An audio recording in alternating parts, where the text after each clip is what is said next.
Good afternoon, everyone. Thank you so much for braving the tropical storm to be with us for this very special program. Handwork in Orbit, a conversation on craft and aerospace innovation. My name is Sarah Darro. I am the Curator and Exhibitions Director of Houston Center for Contemporary Craft, and I am the organizing curator of Clutch City Craft, which we are immersed in right now. Today's panel lightning round conversation is, it's going to be a really exciting, dynamic format, I hope. I will start us off with a little bit of narrative arc and historical background, and then I'm going to pass it over to the experts, Oceaneering International, whose soft goods and engineering team, including Samantha Morales, Ernelia Torres, Art Schlock Jr., and Gregor Aquila, will be talking about their work on NASA's Artemis II mission, among other projects. Then we'll hear from Mary Welch on her hand-woven NASA-commissioned upholstery for the preservation of mission control in 2019. And then we will cap it off with Paragon Space Development Corporation on the design and development of their conceptual prototypes. And we'll be hearing from Ted Southern and Katie Coble, garment designers and technical pattern makers and spacesuit designers. So we have a lot to go through today, and I'm so honored to be here with this prestigious group of material intelligence experts, wizards, who literally make space exploration possible with their hand skill. So please give it up for our panelists before we start. Thank you all for being here.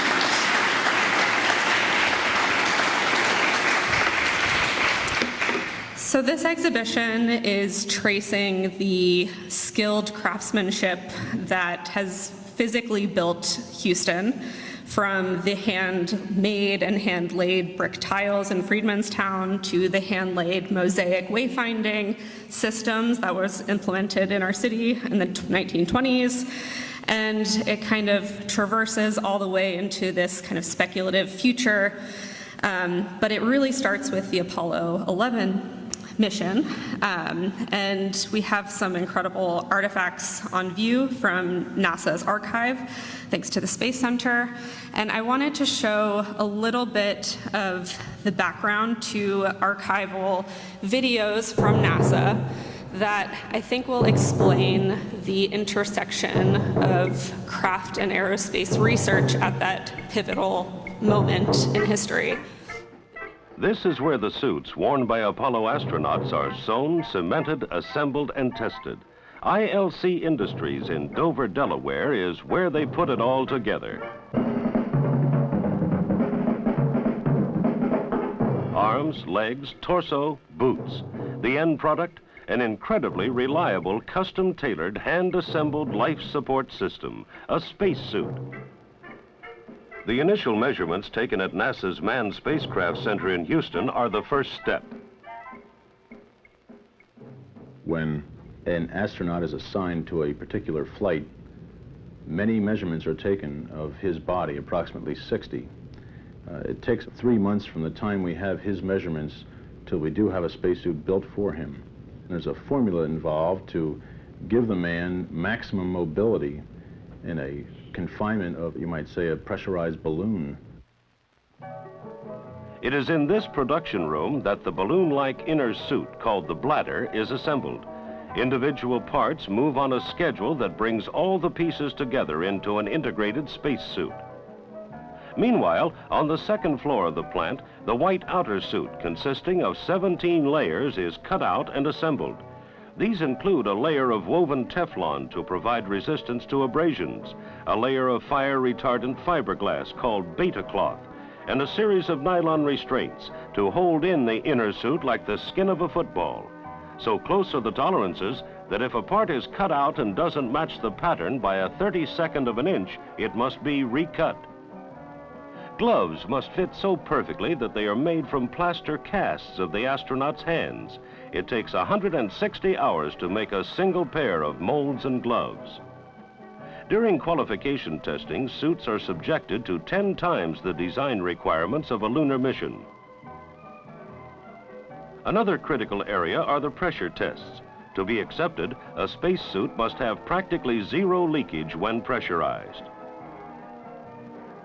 Each of the prime crewmen on an Apollo mission has 3 suits made: a training suit used till the day of launch, a flight suit, and one that serves as a backup.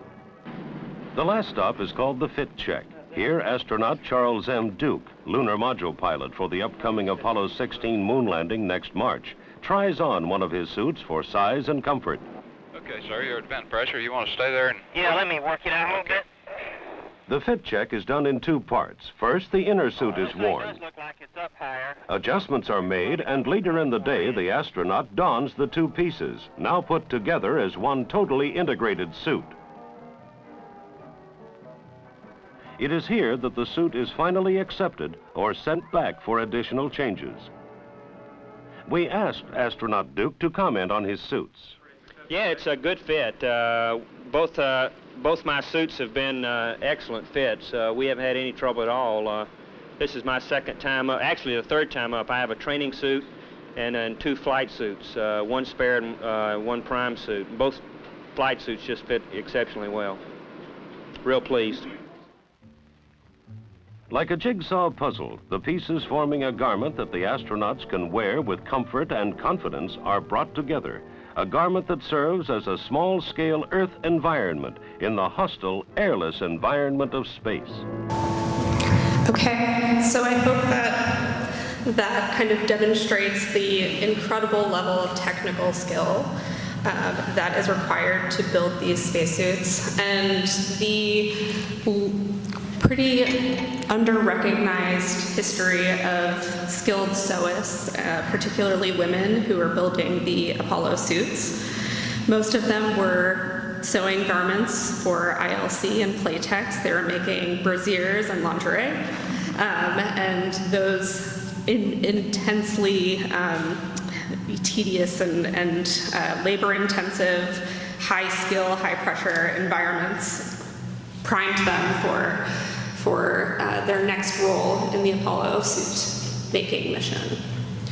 I wanted to also quickly show you the material scientists and ceramic artists who are involved and represented in the show. These are silica shuttle tiles, which we have on view here in these cases from NASA's archive. So I just wanted to show the breadth of craft and material research that is going into the physical aircrafts and the garments. So we'll just quickly watch this. It's only 30 seconds. Okay, we got a GPC light, lost the sync on 2, pushing over. Got a big X. As NASA's reusable shuttle returns from space after a mission, it slams into the Earth's atmosphere. The resulting friction of re-entry subjects parts of the shuttle's exterior to temperatures as high as 2,700 degrees. Specially made ceramic-coated tiles mounted on the surface of the spacecraft make it possible for the shuttle to withstand repeated heating and cooling, up to 100 round-trip flights without replacement. Most of the tiles are manufactured here at the Lockheed plant in Sunnyvale, California. Starting out as silica fibers, the dry cotton-like material is mixed with water and cast into large blocks, from which several of the actual shuttle tiles will later be made. From beginning to end, everything that goes in or on the tiles is precisely monitored, measured, and weighed.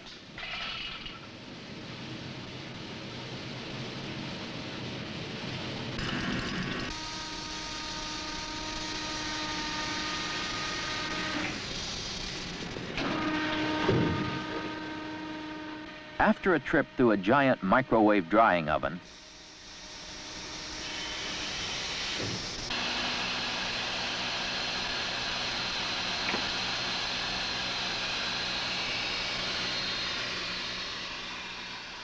the rigid blocks are cut in quarters and then made into precisely dimensioned tiles using a computer-controlled milling machine.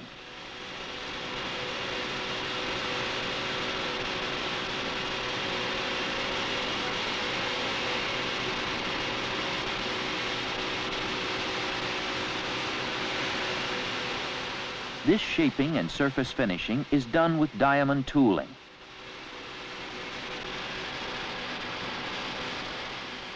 Next, ground-up tile material is used to fill in any small holes, tiny imperfections that occur during the casting process. Now the tile is ready to be sprayed with a special ceramic coating. The painting is so critical that each operator must train for approximately 3 months before being certified to do the work.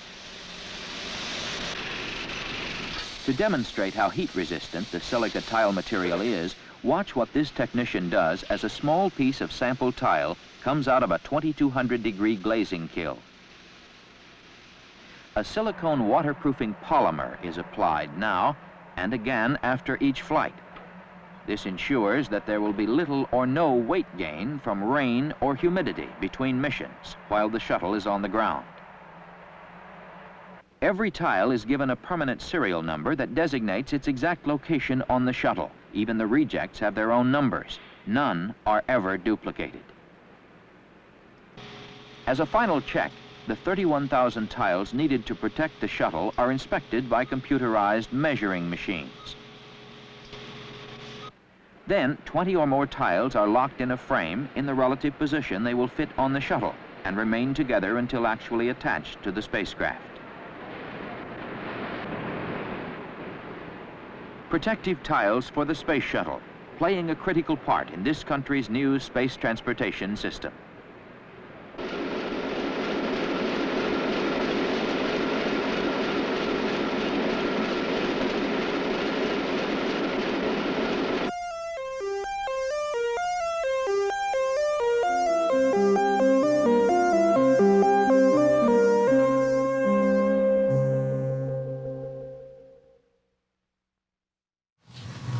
So we've been traversing some of the historical examples of little-known, hidden stories and histories of craftspeople who have been intersecting and critical to aerospace research and aerospace missions.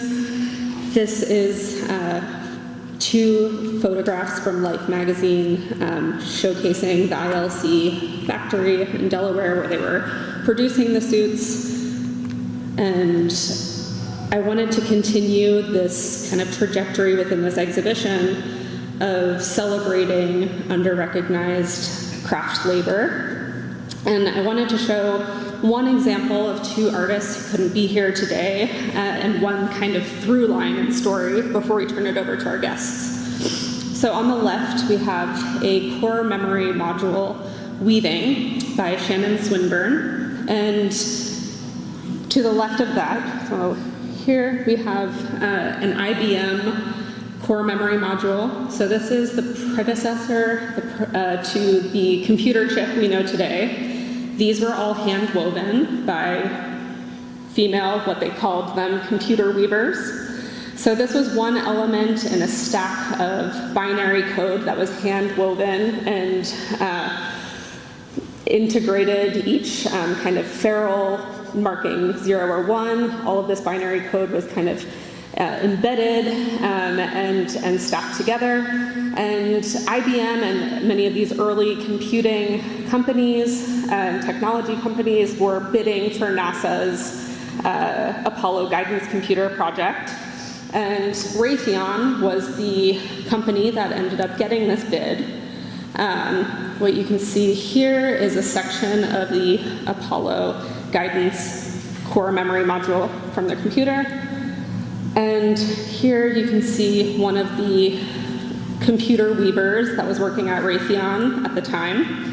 And this kind of unknown history, this kind of direct link between ancestral knowledge, craft knowledge, material knowledge, and computing history, speculative futures, this really direct conduit is very much embedded in Sarah Rosalina's work here, who is an indigenous artist who worked with the NASA Jet Propulsion Laboratory to print using a Martian regolith simulant that was developed here in Houston in the 90s, a kind of algorithmic version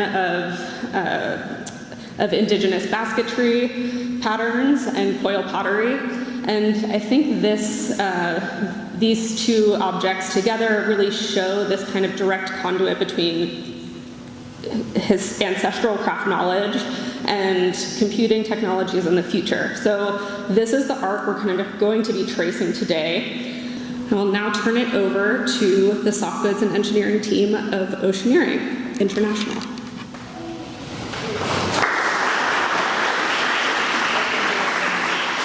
Hi everyone. So we are part of the crew module upgrading system team with Oceaneering that has been recently seen on Artemis Mission 2 during splashdown. And I'm Samantha Mireles, an aerospace sewing technician. I've been sewing for space for 2 years now. And not here with us is Emilia Torres, and she's also the aerospace sewing technician that sewed the majority of these pieces that we'll be showing you later on today. And do you guys want to present yourselves? I'm Art Schlock. I'm actually a mechanical and electrical engineer, but I'm going to explain the whole overall system, and I was involved in a lot of the packing and other things. My name is Craig Erkla, and I have been designing and sewing products for 46 plus years. And they call me a soft goods design engineering specialist, but everybody else, mostly everybody calls me a rag jockey. I love them. So as Oceaneers, we solve the unsolvable and provide custom solutions for the most complex challenges on land, underwater, and in space.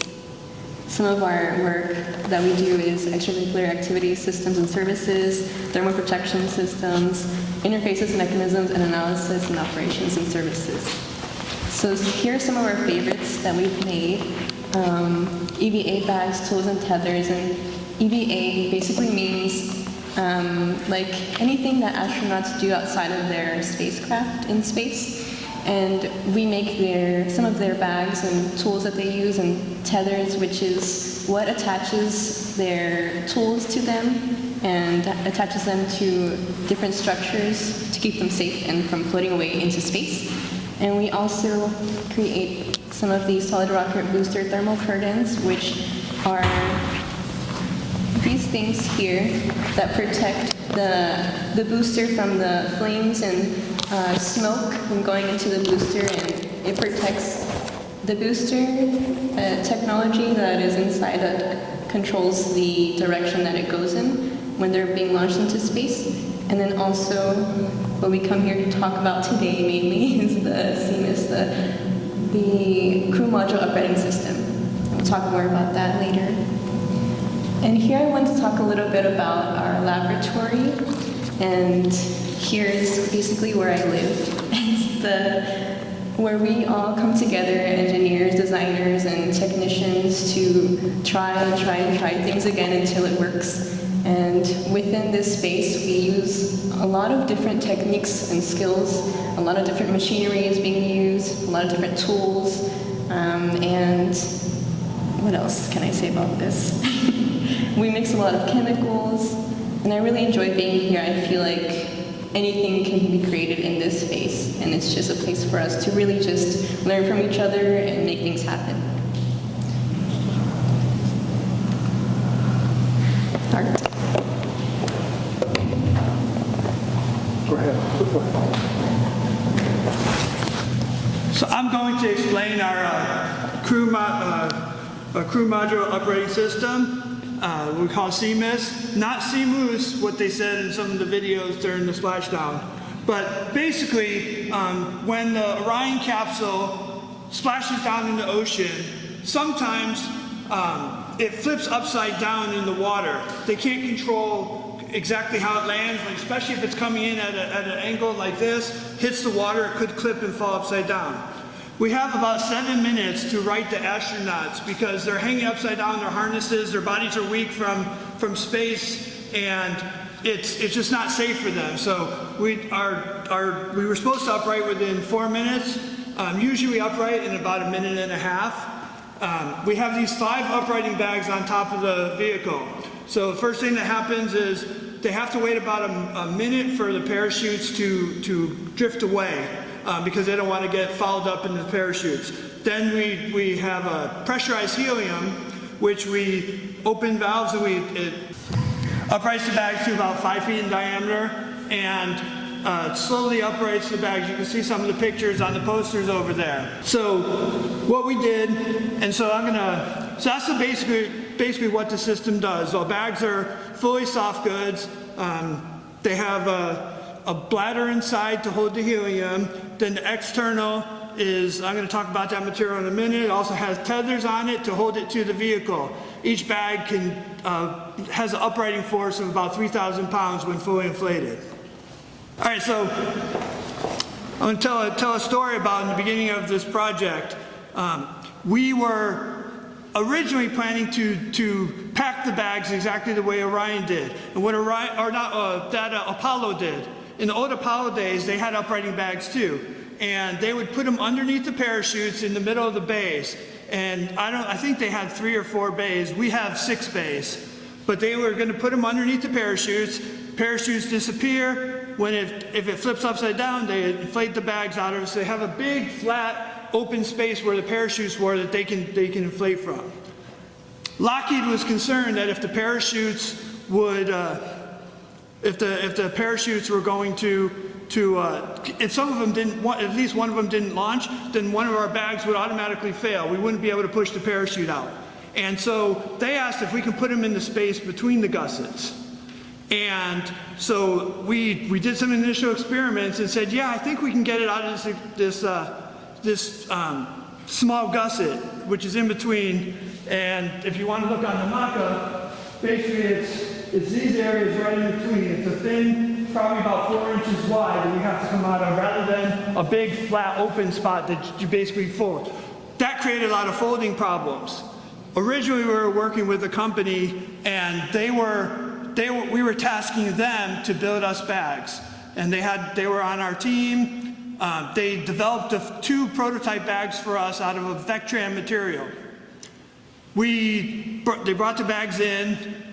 The bags leaked, but bigger thing is they were stiff. You couldn't fold them at all. We can barely fold them down into a square, let alone try and fit it into this gusset. It was really stiff, almost like plasticky.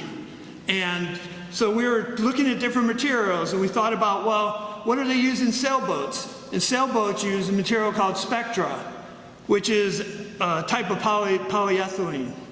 And so we looked into that. We talked to our vendor and said, hey, can you make it out of Spectra? And they said, oh, you can't seam Spectra. So our soft goods engineer, who doesn't like to take no for an answer, he went and he seamed it. And then he did some pull tests. And I'm going to let him talk about that. But basically, it turns out you can seam Spectra. They use it for sailboats. We use it for uprighting bags now. These bags originally, we were going to pressurize, they're normally pressurized to about 3 pounds per square inch.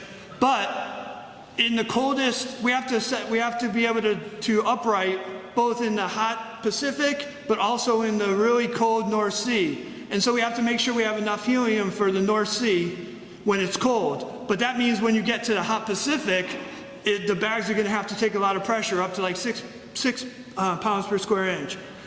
NASA wants I think it was like 5.5. NASA wants a 4-time safety factor, so these bags have to take 20 pounds per square inch before they burst. So we did a lot of experimenting. Craig did a lot of different designs, and I'm going to let Craig talk about some of these lessons and pull tests he's done. I'm going to try and talk right here. The first thing that I was tasked with doing was building a bag out of some spectrum fabric. I bought a sample, a partial roll that a company had. They said, okay, how much you want for it? I got 100 yards. I said, put my name on it, I'm going to buy it. And we built a bag, and I did experiments on seam design. The one that came out the strongest was using a 1-inch wide, what they call a double lap filled seam. And I put 5 stitch rows in there with Kevlar thread in order to make it strong. This is a whole seam sample. Every time we build a set of these bags, we build this and start, and we pull it sideways, make sure that the seams and the fabric are strong enough to survive that 22 psi that we have to meet. So that was the first thing. Then the other thing, we had to find ways to try and reduce the stress and determine how many gourds. We call one of the sections from top to bottom a gourd. We started out using 8, and somebody tells us, no, you increase the number of gourds, it'll make your bag rounder and smoother and will reduce the stress. So there are 12 gourds in that bag. We had to put reinforcements on the end caps, and reinforcements on the seams, and reinforcements where all the webbing ties on. Every time we had to do that, it got bulkier and it got harder to pack. And in that process, then, Art developed a method where we had to pack the bag in such a way that basically when it comes out through that opening that he was talking about, it starts to unfold like a flower. It starts to open up like petals, and as that helium inflates that uprighting bag, it pulls it out of the gusset until it gets all the way out. It's a 55-inch diameter sphere when it's all done, and they're beautiful. Haven't seen it. It might show it. And they're always displayed prominently in art. Whenever it splashes down, you can see those 5 bags.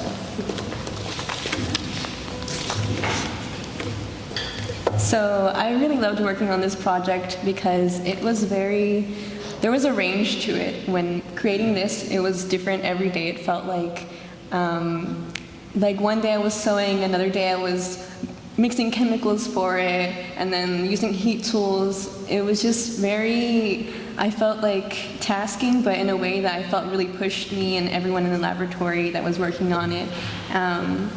And I wish Ernie was here to talk a little bit about it, but she really trained me in a way that made it seem easy. But I remember walking into the laboratory for the first time and seeing all the drawings, all the documentation, and just what she had so far made on it, and just thinking like, this is so crazy, and how is this made?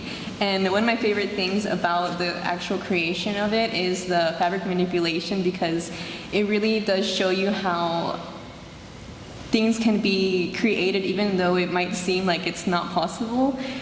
Because we have this these huge bags, and you're trying to push them through a sewing machine, and it just doesn't make any sense, but you're there pushing through it, like moving everything around, and I think that's really incredible, and just honestly really, it helps you grow in different ways. But yes, oh yeah, also it requires a lot of patience because, like I said, it looks impossible, and sometimes it feels like it is, and you have to really work with not only your own skill, but also the machines and the different types of people that you're working with. Like Ernie, for example, I feel like she finds peace because she'll play her music. I don't know if y'all ever walked in the laboratory and heard her music. She has her radio playing all day, and she's like singing to it and everything, and I think that maybe everyone here can relate to just how you really need to ground yourself sometimes because it gets so frustrating. But I think that's something that I really appreciate about this project, and I'm grateful to have been able to take this on as my first project and learn so much from everyone on the team. Yeah. Thank you.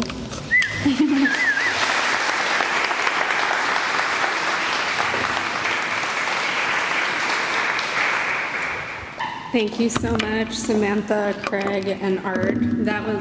It's so fascinating to be able to peek into your process and into your laboratory.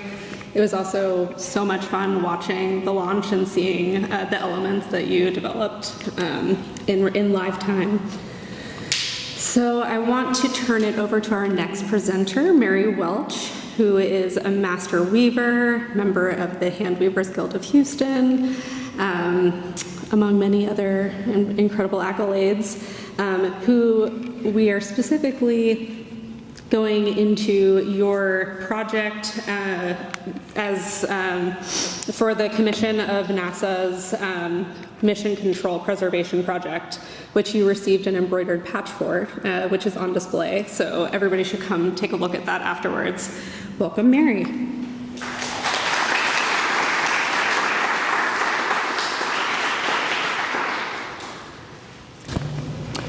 That didn't have anything to do with going to space.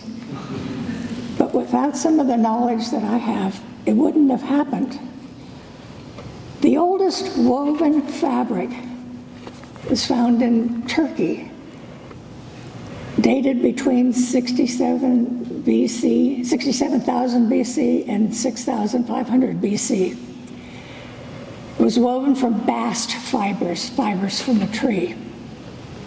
We had to learn how to put things together to be able to carry things, to make things that we could wear, and to develop our civilization. These were simple products that were woven one over, one under, using loops to make a container kind of situation, or there could be a fabric kind of situation. This kind of weaving is simply called plain weave. It's over, under, odds and evens. And another of my many books on this fabric, a book called Women's Work, the first 20,000 years, begins with a discussion of a piece of plaid cloth which is found in the Australian Alps between 1200 and 600 BC.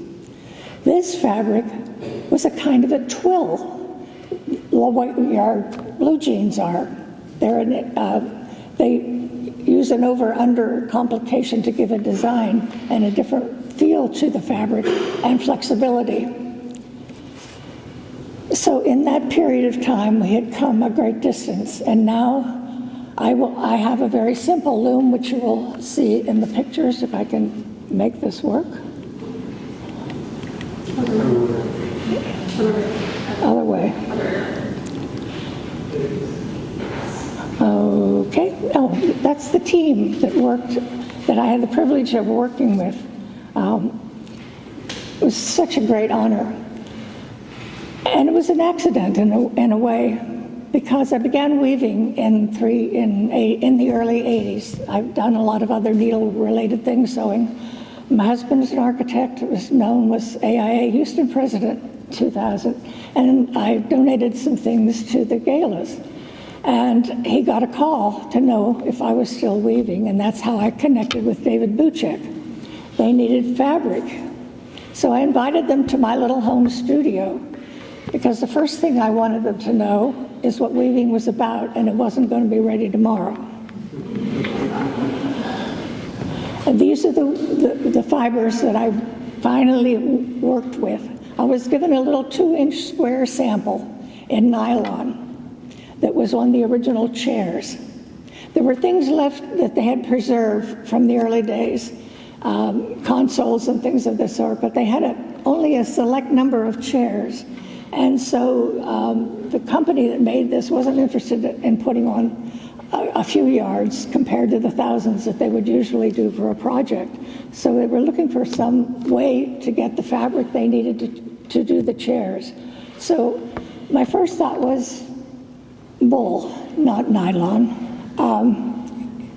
It's just a better fiber to work with and has qualities that I like, and that was approved. And, oops, going the wrong way again. I do everything with my right hand except a pencil and a fork. So I get confused with my left sometimes. There's a little sample. And then I had to find fibers that colors matched as close as possible, and find the thickness that would work with the structure that would give me what I needed. Fortunately, there was a notice of the type of basic structure that was used. This is my small loom. There are smaller looms, and I have friends who have computer-driven looms that are very large with many, many harnesses. They only have 2 little pedals to work with because the computer remembers everything that it needs to do after it's been threaded. I have to remember because I have 10 terrels and 8 harnesses, and I have to make that combination work. So I threaded my loom at 18 threads per inch, at 24, at 26, at 32, at 30. Each sample had to be rethreaded to see what it was going to look like. So it's very time consuming. And the yarns that I found, there were 2 fat yarns that had to be doubled, and a very, very thin yarn. When I was sure I could eliminate, but I could not. It had to be there for the color.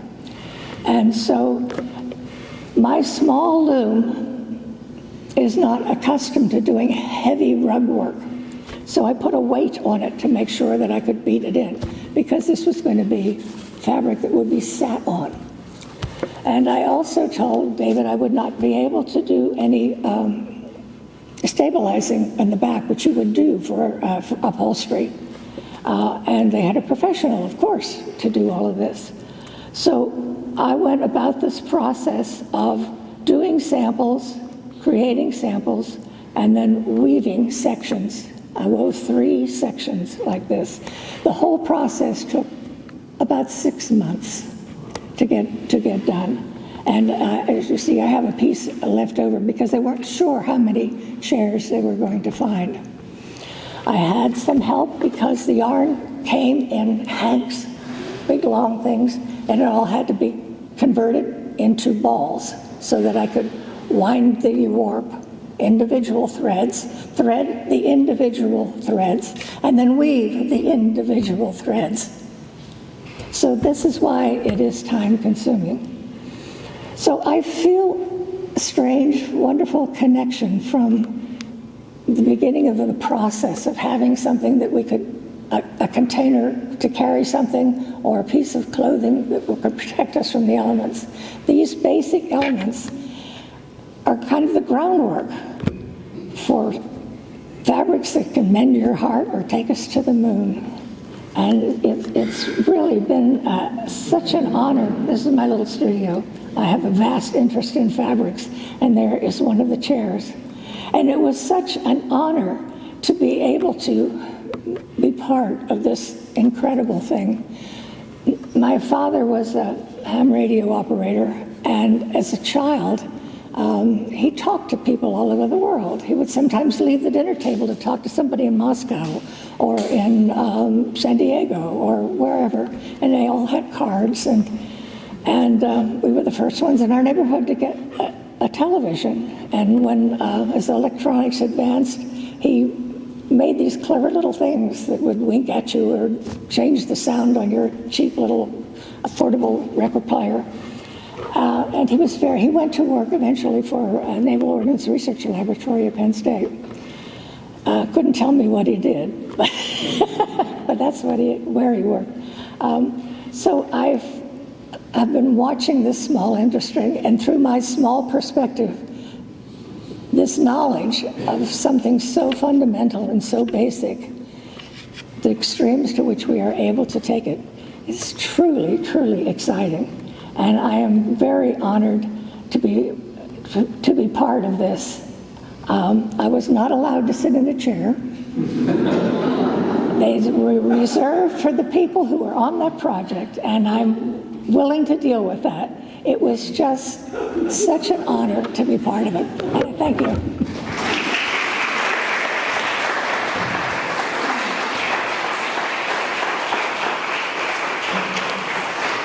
Thank you so much, Mary. We're moving on to our final lightning round presentation before we open it up to all of your burning questions.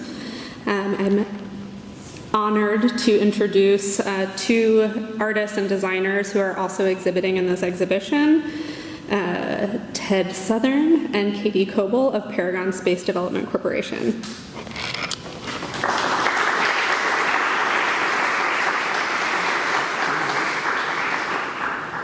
I'm Katie Coble. We're going to be talking a bit about Final Frontier Design, which Ted started with his partner, and then also we now work at Paragon Space Development Corporation, which is here in Houston. I work there as a pattern maker and designer in the soft goods department. Thanks, yeah, and I'm Ted Southern, so I'm the soft goods division manager at Paragon. As Katie mentioned, I founded a business back in 2010 with my partner Nick Moisiev called Final Frontier Design, working on spacesuits. And before we go any further, I just want to say it's so cool to be as part of an exhibit here. This is such a great space. I've seen such great shows over the years here. Just recently, the show about motherhood, the show about art packing was so much fun. Got to do indigo dyeing here. I love that you guys have artists in residence, so give it up for the Center for Contemporary Art. And it's free and it's easy and it's no big deal, right? Not like So we'll talk a little bit about there's a couple pieces that we have here. One is about mechanical counterpressure, and the other is about scale, and we'll get to that. But I want to talk a little bit about mechanical counterpressure, and that got cut off a little bit. That's okay. So we saw earlier the spacesuits that the Apollo astronauts used, and they described them like a big balloon. And that's basically how every spacesuit operates. The air that circulates around your head is the same air that's around your hands and your boots. And there's advantages and disadvantages to that. A mechanical counterpressure suit kind of turns that on its head. So technically, your skin doesn't need gas around it. It needs the pressure that the gas is providing onto your skin. And basically, you need the air that you're breathing, the pressure of the air that you're breathing, to be equivalent to the pressure pushing against your lungs and body. And so there are these, I will say, theoretical spacesuits. They have been proven for full body use back in the 70s, called mechanical counterpressure suits. And the idea is that we are using the garment to compress the body evenly all the way around. That'd be super easy if we were spheres, but we are not spheres. There are indentations and we have to move, and so there's a lot of complexity into building something that can compress your body in that way. So our company, Final Frontier Design, had a contract in 2015, 2016 with NASA to design, build, test, and deliver to NASA mechanical counterpressure spacesuit gloves. So just the gloves in particular. This program had obviously the compression around the hand, but then we also needed to seal at the wrist so that we could stick our hands in a chamber that had lower pressure than the relative environment. And there's a lot of advantages to mechanical counterpressure if we ever get there. There's still a lot of unknowns physiologically about what the body's able to withstand in terms of exposure to high vacuum and changes in pressure, right? Like, you're never going to get it perfectly even, especially if you're making a fist or bending over or what have you. But theoretically, if you could use this mechanical counterpressure suit, it would obviously reduce a lot of bulk, hopefully improve mobility and tactility, especially in the hands. And then one of the cool things that would happen is that you could sweat to vacuum, which means that you can reject heat directly out of your body. Right now, astronauts in that big balloon have to wear a liquid cooling garment that then rejects heat through a sublimator plate or a swimmy or something. There's pumps and water systems, and it's just very complex and heavy and expensive. So in addition to that, if you have some tear in a mechanical counterpressure suit, you would get localized bruising rather than losing the air that you breathe, right? So there's some safety advantages, some bulk advantages, and also operational advantages to mechanical counterpressure. And so Katie will talk a little bit about fabricating these magical gloves. So this is one of the first projects that I worked on at FFD in 2016, and it was definitely an interesting challenge. There is a lot of different elements that are involved in this glove that Ted kind of mentioned. Like, there's a wrist dam, there's a lot of cording to fit it, there is a sealed, welded portion that gets inflated separately than the inflation of the dam. So there's just many parts to think about, and there was a lot working with the engineering team to kind of interpret Nick's drawings and patterns, and then we would digitize them and fit them to a lot of different test subjects. I think at NASA we had 3 different test subjects, and we also used ourselves as test subjects as well to get different sizing of the gloves. And so my job was kind of taking those patterns and making them fit to different test subjects, and work on the design for manufacturability after we have done some of the testing to improve on things we found out during some of the stress tests. And just we were working with Paula too, which was also on our sewing team, so we would work together to kind of hand off, like one of us would weld one day and one of us would sew on the glove machine another day, and we would have to also kind of capture order of operations of these things to make sure that the packet we gave to NASA was all accounted for when we finished the program. So here's kind of just an illustration of the glove makeup to the right here. And then this is the full glove assembled. This is without the wrist stem. And then you can see it back in the corner, or actually in the middle, kind of over here, before you leave if you haven't seen the exhibit yet. This is just kind of a display to show all of the different parts and components that end up going into this. And then you can see up here are the different test subjects and sizes. These are very small little buckles that we laser cut. Most things we laser cut, we would digitize the patterns and then cut them out. This is the start of a welded glove and then the beginning of the sewing before the fingertips get put on. This is the interface to the bearing. Then we have these palm bars. Ted could maybe talk a little bit more about technically how the palm bars work, but because of the pressures in your hand, we needed to get that part a little bit closer so there wouldn't be pooling. There was a lot of issues with the air. And everything wants to be a sphere if it's pressurized and soft, right? And your hand is sort of the opposite. It has a concavity, and so we needed metal basically to compress the concavity. So just hold it in place so bruising didn't occur. These are some buckles to hold those restraint lines in place that go up into the fingers. The fingers were quite a process to make. These are fingernails that were made specifically to be put into these custom-made mesh fingertips that then have the restraint lines built into them, and then there's channels that you can see here that those restraint lines go into, and that way you can custom fit it to the fingers. So once it is a little bit curved, it's easier for movement of the fingers. And then this is the molded wrist stem. There's a close-up picture to show some of those details of the fingers. This is the welded air pocket. It was a bit of a challenge to have to figure out how to get part of the pocket and the stretched fabric together on the pattern, and it's a very small area that you have to sew on the glove machine, and you need the 2 stitches for redundancy in case one breaks.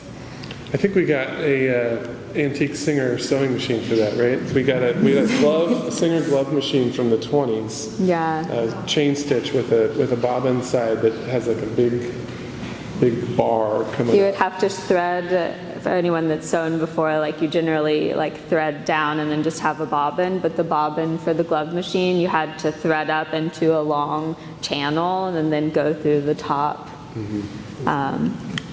Which was great because it was able to make these fingers, but we did still have to do the fingertips by hand because that was just such a challenging tight spot.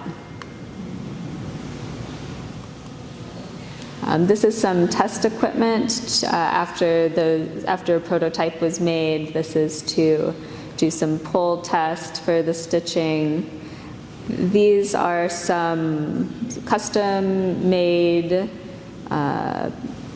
tooling, I suppose, to test the in between the fingers, the strength for that, as well as the finger itself to see what the breaking points were. And then this is that test being conducted here for the finger. You can see this one is a bit longer than the others. That's getting pushed to see what how far the strength can go, and that will inform some of our design. So the way we did the channels, we didn't end up doing those channels in this one because we did have those individual at first, but it became a breaking point issue, so we integrated it into the finger itself. And then Ted's going to talk more about the sensor glove. Okay, so one of the challenges here was what NASA would call verification. How do you know how much pressure is being applied against the hand?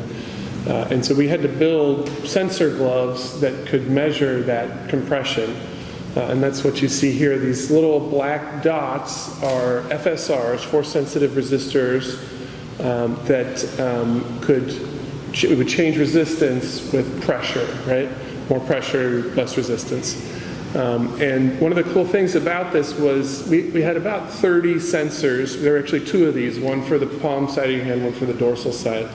You couldn't fit them all in one glove, which was kind of challenging. And of course, it's kind of a violent environment. You got to jam your hand into this thing. It was very challenging to don. You saw the lacing there and zippers on the wrist because we need to be tight around the wrist, but get your knuckles through there in order to don and doff. And we had timing too that were required for the donning and doffing. And do you want to explain donning and doffing for people that donning and doffing? You're just like putting it on and taking it off. Yeah. Fundamentals of spacesuits. Get it on and take it off. Yeah. That's where all the architecture of the spacesuit is. But one of the things about this is there's so many sensors. Each one of those sensors, we had a common ground, but we had to have 32 lines coming out for each, one for each sensor. And the wiring itself would have caused too much bulk to make it manageable. So I actually integrated this conductive thread. And so the conductive thread connects to wires up at the palm, but in order to actually get the hand to be useful and not be in the way, we used conductive thread throughout there. And that ended up really saving that effort. I think the next slide shows a little bit about what you see. So we had a visual map of the hand showing compression in all the different areas from that sensor glove. On the left, so that correlated the FSRs to pressure. We did a spot calibration beforehand with a special vacuum box. And then on the right, you see overhead pictures, and then below on the right, side pictures from inside a vacuum chamber. So we'd stick our hands in, and then there were a variety of tasks that we performed, rope tying, and there was pegboard test where you had to move different pegs across. Just to understand the dexterity and ability to work in these gloves. I'm proud to say at the end NASA said that our gloves were appropriate for the environment, which sounds like a huge letdown after 2 years of effort, but that's about as good as you can get from NASA. I wonder what else we got. Yeah, so we did a lot of mobility tests. This is just measuring adabduction and flexion extension of the wrist. You see this red instrument there, that's a hand dynamometer, so that helps you measure grip strength, basically. So we'd measure outside the chamber grip strength and then inside the chamber grip strength. A lot of different evaluations to understand how the glove behaved. We also took pictures of the hands before and after to see any bruising and markings, and concluded that the hand itself was a much better indicator of how the pressure was working than those FSRs ever were. And in fact, they ended up kind of getting in the way. It's sort of like the fundamental thing about science is once you start measuring something, you impact the performance of that thing, right? And so just looking at how the skin visually was afterwards was a good indicator. I also remember at one point somebody from NASA really wanted to feel what the vacuum felt like, and so he campaigned for us, and we're like, "Is this?" But he wanted to stick his hand in just with the glove seal and just feel. With the dam? Yeah, wow. Shane. Yeah. So we did that too. It's not the Johnson Space Center, so we could get away with that. Yeah, we were all research and development then. Yeah, exactly. Yeah. Okay, yeah, so that sort of concludes the high-level overview of mechanical counterpressure gloves. There's so much more to talk about there. Dr. Devin Newman from MIT is a big proponent of mechanical counterpressure. There's cool stuff in the 70s from Paul Webb and his space activity suit. So if you guys are interested in that stuff, please look it up. It's so cool to be next to the actual pressure garments here in the display. But finally, I'll talk about scale. So this is a really recent program that we did at Paragon in partnership with North Carolina State University Wilson College of Textiles. And the goal here was to develop an outer garment material that was appropriate for the lunar environment. So The dust on the moon, they call it regolith, is very abrasive. It's like little broken glass pieces. And it is extraordinarily cold. The Artemis missions want to send astronauts to the permanently shadowed regions, the south pole of the moon, some of the coldest areas in the solar system, close to absolute zero, where basically every polymer becomes glass. And so creating a textile for this really, really intense environment was very, very challenging. There were many more requirements that I won't get into here, but the idea is that we are putting ceramic tiles onto a base layer fabric to withstand the abrasion, right? The hardness of the ceramics are, withstand abrasion really well. To stay white, that's a big deal about spacesuits. When they get to the moon, they turn dark, and they're hot in cold cases. And if you are not white in the hot case, you get too hot. And to withstand the temperature. We had to use inorganic materials at those very low temperatures because the organic ones would break apart. We ended up with this hexagon pattern mounted on a fabric substrate. Originally, our proposal was entirely inorganic, so we were going to use frit, which is like a glaze, to mount the ceramic fabric or ceramic tiles to a ceramic fabric. And there were all kinds of problems with that. The ceramic fabric itself has very poor bending strength and poor tensile strength for these applications. So we ended up having to go sort of halfway with inorganic outer porcelain tile. We used epoxy that was half ceramic and half polymeric to apply those tiles to the underlayer fabric, which is like a firefighter turnout gear fabric. You guys were talking about gores earlier. This is exactly what you see here, and there's just one gore there. That one gore makes up this knee pad, which you can see us doing some evaluations in just earlier this year. And yeah, I think that covers it. Thanks for having us.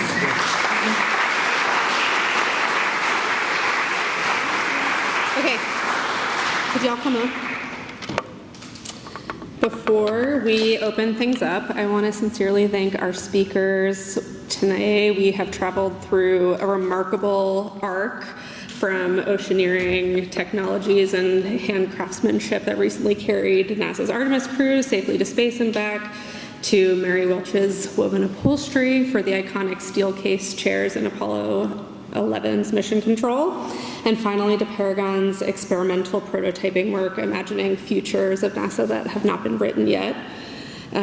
All of these practices are connected by the human hand and the kind of material intelligence and extraordinary depth of skilled labor that is often unseen. So I'm so glad that we could give a platform to it and celebrate all of your incredible work. Please join me in giving it up for them once again.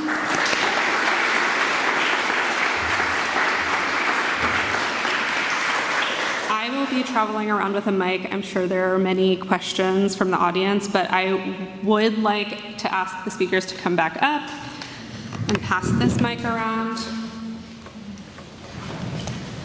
And I'd love to start off the question asking with my own question.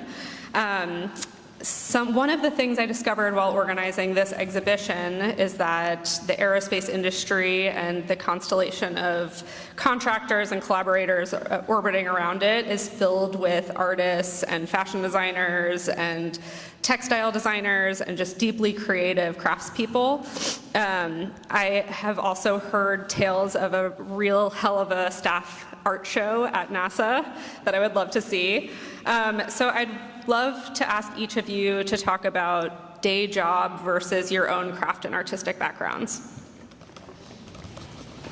I'm holding the mic, so I'll start. Well, first I'll say that I pretend to be an engineer, but I have a master's degree in sculpture from Pratt, so represent MFAs.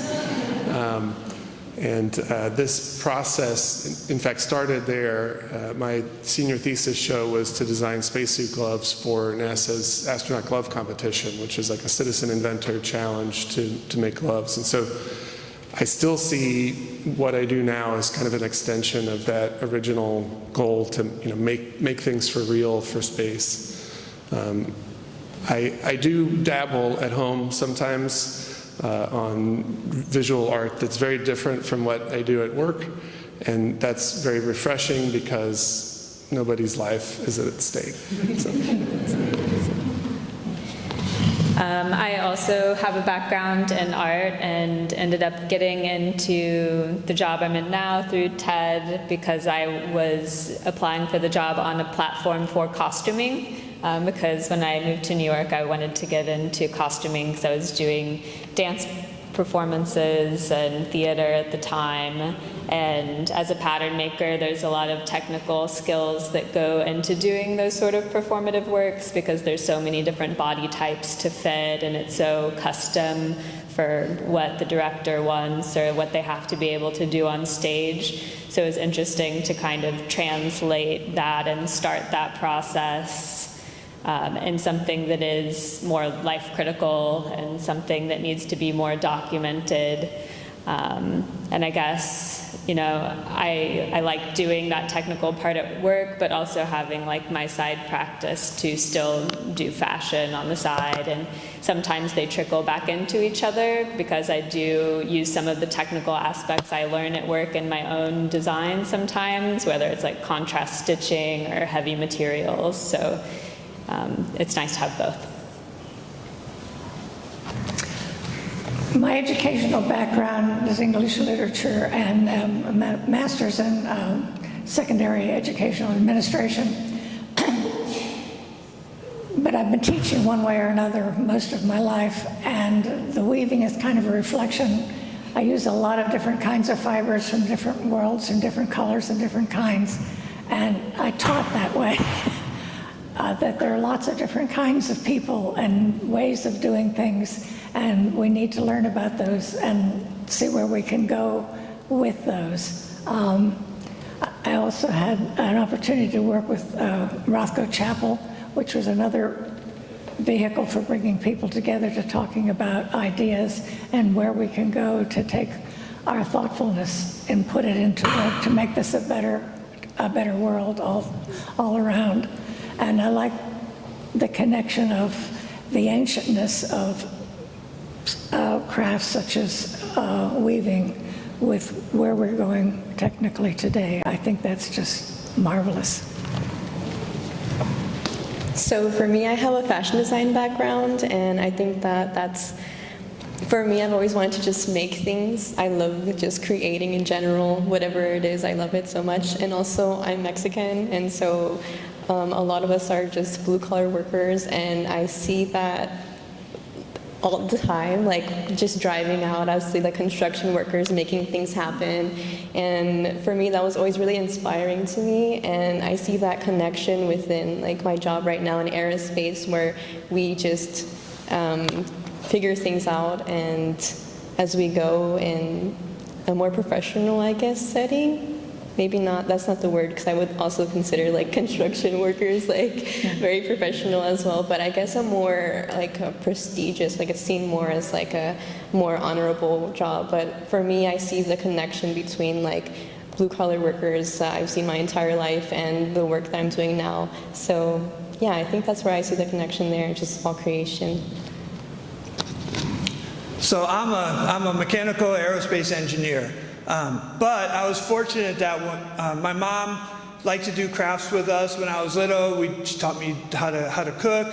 And then I was also fortunate that my middle school also had sewing and cooking and some other of those type of things. And so I learned some sewing back in 6th, 7th, and 8th grade. And most of my projects at home, I do some mechanical design, I do some electronic design. A lot of it started from my kids' science fair projects, because I had 3 kids, and all 3 of them wanted to end up going to state. And so we put in a lot of work every year to that. I was their mentor. We had to learn, one year we did spacesuit gloves for Titan, and we did some installation. And so my son had to learn how to sew spacesuit gloves. And so they were really simple, and we were mostly looking at installation, but we had to do that. So I learned picked up more sewing stuff from then. I asked Craig for advice on how to do some sewing, and but also I've done some side electrical and mechanical projects and a lot of 3D printing. Somebody asked me once when I was working there at Oceaneering, he said, how do you get your job? How do you get to be a soft goods designer at Oceaneering? I said, well, you go to a Midwestern university and major in biology and then decide that you don't want to teach. So after I got out of college and I needed a job, I started working for the Terre Haute Tent and Awning Company. And the owner there hired me as a general manager. He said, I'll teach you how to do this. So I was working there. I worked for him for 2.5 years, learned how to sew big things, big tents, truck tarps, all kinds of fabric products. And then I went to work for the Coleman Company as a tent and sleeping bag designer for a number of years, and then was hired in 1991 by ILC Space Systems. And ILC was bought by Oceaneering in 1993, and I worked there until 2024 and retired. And they decided they needed to have me come back and help, so I'm back working now. But that was my experience. But as far as, you know, I always like to make things. I like to sew, I like to cook, I build things out of wood, and it's just the creative process of saying you can take that pile of stuff over there and make that product over there, and that's always been fun for me. Thank you.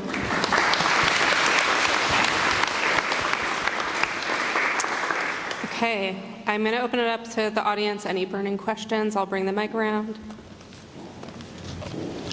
Regarding gloves, so when you have your hand in a spacesuit glove, you're wearing balloons on your fingers, right? And so you can't tell, it's really hard work to grip it, to do that. Mm-hmm. And so you don't really know how hard you're holding a tool or a handrail or something, whether you're gripping it hard enough. You just grip everything really hard, and then your hands get tired when you're in space. Did your gloves overcome that, do you think? Did you do that? And would insulation for the temperature extremes kind of defeat that? So I'll answer the second question first. Yes. The insulation in a normal balloon-like glove adds something like 50% of the torque and loss of range of motion compared to just the pressure garment. So that insulation is a huge part of the glove, and that wasn't something we were tackling here. As far as do the mechanical counter-pressure gloves have less torque? It's very difficult to measure our gloves because you have to have a hand inside of it. But I think so. But there's still a lot of torque because of the nature of the buildup of materials. So I mentioned earlier Paul Webb. There's this gentleman, Paul Webb, who worked at NASA back in the early 70s and built a full-body mechanical counter-pressure suit and tested it in a vacuum chamber. It was very impressive work. It was basically like 3 or 4 8-mil wetsuits, right? Like really, really tight neoprene, layered up and over again. And he ended up just like completely, anatomical position open. It was very, very difficult to bend. So sometimes no, right? Like it's very challenging all around to solve the torque issues and bulk issues of suits. So just a comment, you thought when you went into fashion design that you were going to be making things for the runway, and instead you're building spaceships. Life is amazing. It just takes you all sorts of different places. Yeah, definitely. And I love that. So growing up here in Houston and watching or experiencing NASA become and evolve over the years, aware of, I guess, down-to-earth facets that came out of the program, like some of which were not so great, like Tang, but others like Velcro. And I guess I was curious, as far as fabrics are concerned, are there other, Velcro, pretty remarkable product, and I guess I was just curious if there are others like that that you guys have worked with. I know there are threads with which we can weave now that will light up the flower on your jacket. Things of that sort that are happening now. Yeah. Thank you, Mary. Any other questions?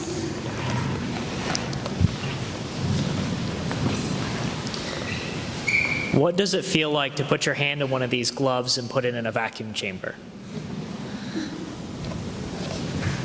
So, for the mechanical counterpressure glove, yeah, it's a sensation, right? Like it's a little bit claustrophobic, right? Because you are stuck in that chamber, and in fact, we had to have some emergency egress plans where the whole chamber was on wheels to get out of the room in case of a fire. As you pull vacuum, your blood wants to go where that lower pressure is, and so there's local swelling and bruising from that. They're very tight, so it's a mixed experience. It's 3 out of 5 stars. It's kind of a nice experience, though, when you're in the pressure glove, though, because when you first put the pressure glove on, not the mechanical counter-pressure glove, but they have a lot of history making just the bladder gloves besides the mechanical counter-pressure. And when you first put your hand in, it's kind of like tight-fitting or a bit awkward because everything's like, you know, kind of bending. There's a lot of folds for mobility that get impressed on your fingers, but then when you put it in the glove box, as the vacuum comes, it kind of inflates, and then you can move a little bit better, which is nice. And they've tried hard to make those comfortable. There's flocking on the inside of astronaut gloves, and you wear comfort gloves. Yeah, there's a white like comfort glove underneath. But man, if you look up close on like a veteran astronaut's hands, they're just all like arthritis and crippling. The hands in particular sustain injuries really regularly, and astronauts have to work out their hands a lot. They basically are walking with their hands in space, and they're also, I always say, they're just plumbers up there, right? They're just plugging things in and replacing batteries and stuff. And so it's a lot of physical labor, you know, the reason I got into this is because your hands are really what make you human, right? There's theories that the ability to perfectly oppose your thumb to your finger drove your cerebral cortex to language because we were able to manipulate objects in such a way. And so, you know, what's the point in sending humans to space if they can't use their hands, right? We might as well just be sending robots. And so that's really what's so beautiful to me about these gloves in particular, is that I feel like I'm helping to enable a future where we can live and operate in space more effectively.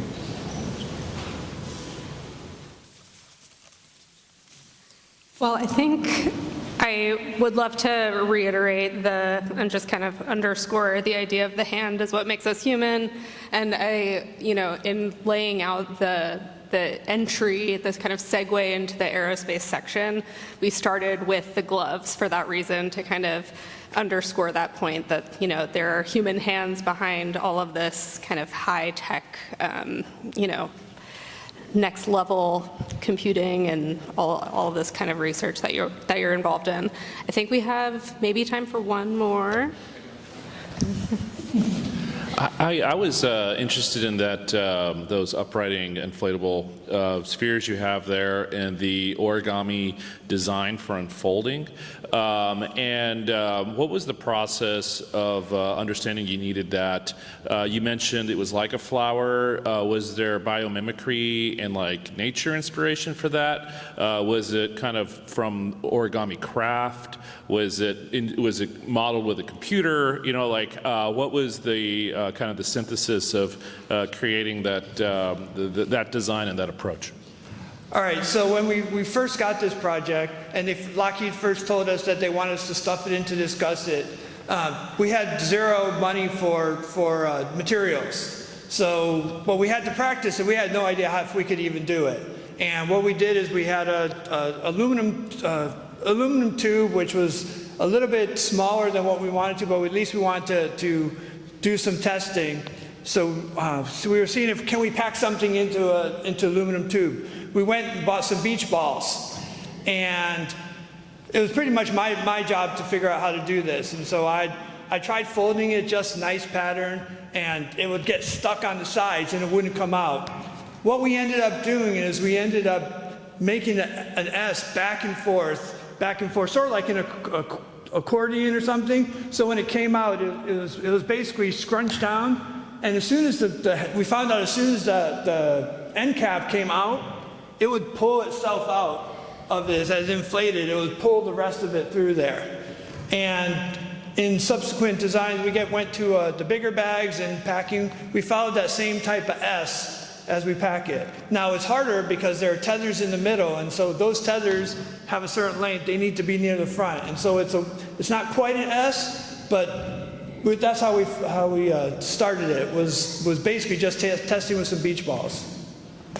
But the part in particular that I said open like a flower, basically if you looked at this thing when it was packed, the very bottom seam right here is folded, and this bag is folded in such a way that this seam is what you see all along the bottom. Everything else is folded towards that seam, so it's in the middle. So when it comes out, it folds outwards. Yeah, we did end up putting it into pleats, into 12 pleats, one for each gore. Did you pack it with like a hydraulic press or just people? Manual press. Manual press. I know that. We do have a press, a sort of cheater bar that we can do, and it'll help pack it in. We didn't have to do that at first, but as we got more and more constrained and they wanted to make the bag stronger and add more material, it takes a lot of force, and it looks like we're damaging the bags when we're putting them in there. There's a mechanical ram that's built onto a block that you use pegs. So you can peg this in, pull it in, peg this in, pull that end in, and you work it back and forth, and that ram pushes that into the opening of the bag. And everyone's 99% sure this bag's not going to go in until the very end and I had to show the techs because the techs were tasked to figure out how to get it in there, and they couldn't do it. And so I was just stubborn, and I said, I'm going to get it in there. And so we just twisted and pulled and twisted and pulled and packed and stuffed. But I came up with a procedure that works now. Yeah. Wonderful. Okay, I will let all of us thank this incredible panel of brilliant craftspeople, artists, designers. Thank you for your generosity. We will stop here, but I welcome you to see all of the work in the show and speak with them until we close at 5. Thanks so much for coming.